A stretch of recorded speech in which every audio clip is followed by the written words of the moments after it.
Hey, good Saturday morning, everybody. BAM Weather, meteorologist Brett Waltz here, giving you an Iowa local forecast update. I just wanted to give you all the latest thoughts on today's weather. Overall, I do think that there's dry time today, but we are going to be dealing with some storms and some showers around the periphery of this ridge that's developing across portions of Kansas and Nebraska today. You can kind of see the flow. Let me draw on this map. You can kind of see where the high pressure is right over here into parts of Kansas.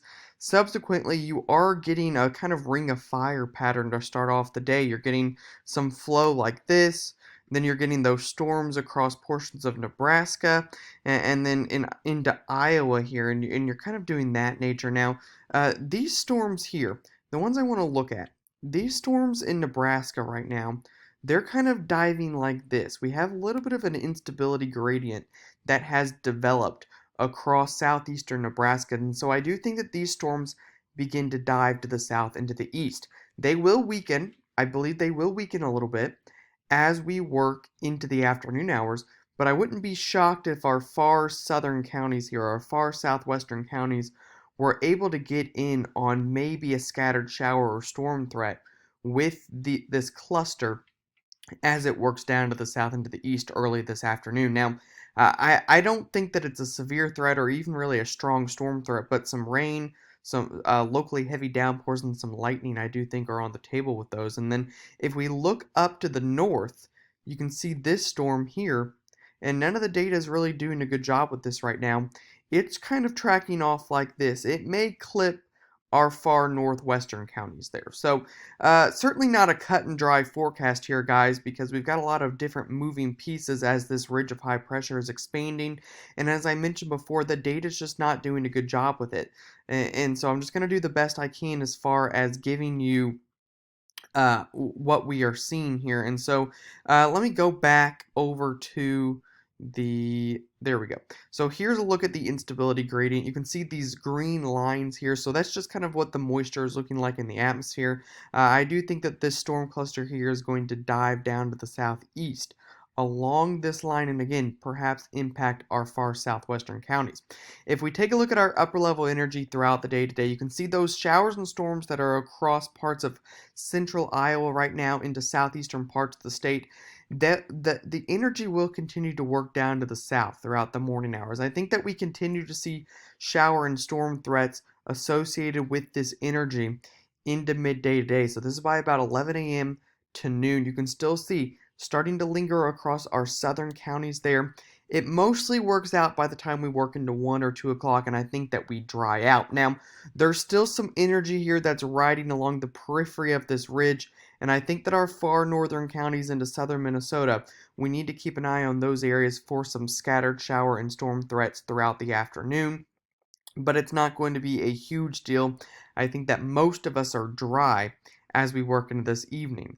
You can see maybe a couple of showers or storms into the overnight hours. This is closer to about 10 or 11 o'clock in our far northeastern counties. And again, it's just that isolated threat around the ridge in our far northern counties that we're going to have to deal with today. So if we take a look at our sim radar, again, as I mentioned, it's not doing perfect right now. It's not doing bad with what's going on in Iowa and central Iowa, but it's not seeing what's going on in Nebraska and South Dakota out to our west. So if we take a look here, you can see generally kind of lingers around into the noontime hours today. I wouldn't be shocked if it's a little underdone in these areas. I do think that you could get some scattered showers or storms in those areas, but it has the general idea that things start to fizzle out as we work into the early afternoon hours.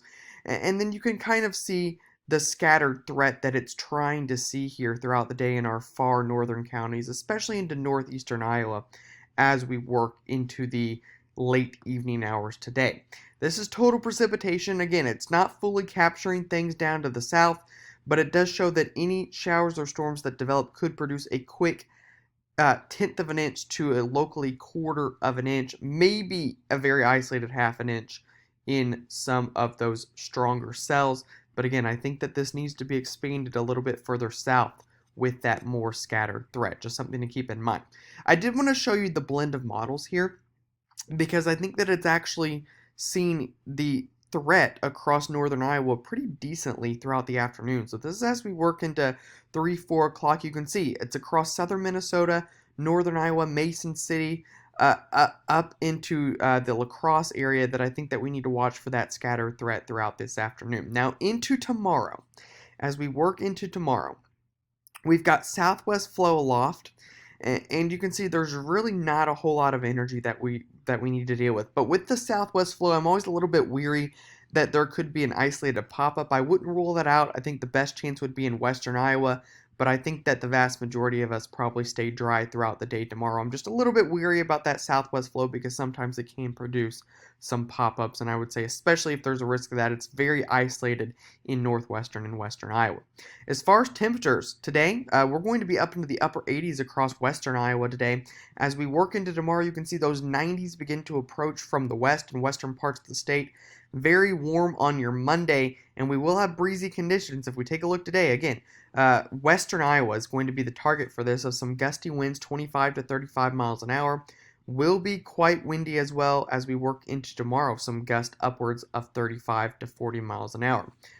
Before we go, I want to touch on that tropical storm risk, Cristobal, that will be working up from the Gulf, and you can see it's taking really a straight north track. We've got a pretty solid consensus here of it working into eastern Iowa and into Illinois. And if we take a look at the track with this, you can see the heaviest rain right now looking like it's going to come across eastern Iowa, but we also have a front that's going to pick this storm up and lead to some rain, widespread rain all across the state. So this works in as we work into early to midday on Tuesday, with that heavy rain chance continuing into Tuesday evening. The rain will not be completely out until we work into Wednesday afternoon. And if we look at our precip here, you can see this is the blend of models. We are looking here at a pretty solid consensus of 2 inches across the eastern half of Iowa, an inch to an inch and a half in Des Moines, and lesser amounts down to the south and to the west. If we look at the European model, it's very similar to this idea, up to 2 inches, and it may be seeing the localized higher totals a little bit better, locally 3 to 4 inches across eastern Iowa with lesser amounts to the west. The GFS right now is a little bit heavier. This would be if the system came a little bit further to the west. I would be more in line with the blend of the European model right now, but this would be the risk if the system were to tick a little bit further to the west. So, guys, that's all I have for today's forecast. If you have any questions, don't hesitate to reach out, and have a great rest of your day.